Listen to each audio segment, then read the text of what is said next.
My relationships of all kinds around me were starting to fail.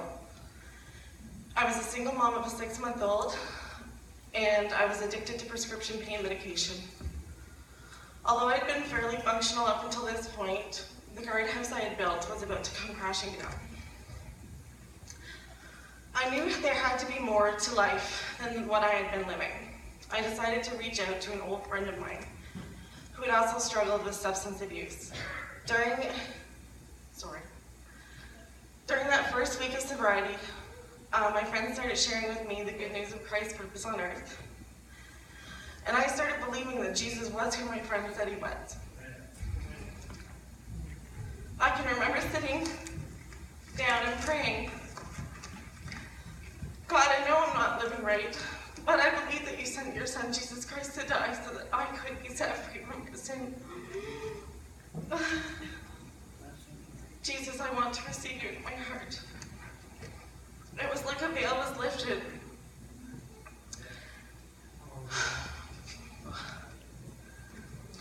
I wish I could tell you that that was the last of my struggles and that life has been just so easy since then, but that's not reality. The truth is that I struggled, and although I'd gotten free from the stronghold that prescription medication had on me, I still didn't know how to cope with myself, and so I continued to use drugs and alcohol and men. I ended up getting pregnant, and I felt like I was barely holding it together, taking care of one child. How was I supposed to deal with this? The world said I would be crazy to actually have this baby. And I was believing that, and I was giving some serious thought to terminating the pregnancy.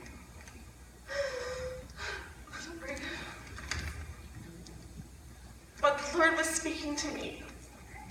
And time after time, when I turn on my radio, there would be a message telling me that that wasn't God's will and that God cherished all life. And that all things are possible through Christ.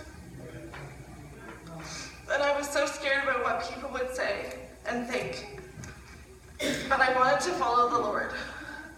So I had to completely surrender myself at that point. And I said, all right, Lord, if this is your will, you've got to do this because I can't. And he did as I trusted in him. In my weakness, he was made strong. And although we face hardships and struggles, God has a plan for us. And when he starts a work in our lives, he will continue it. I've learned that the Lord doesn't ever leave us or forsake us, and not for 1 minute.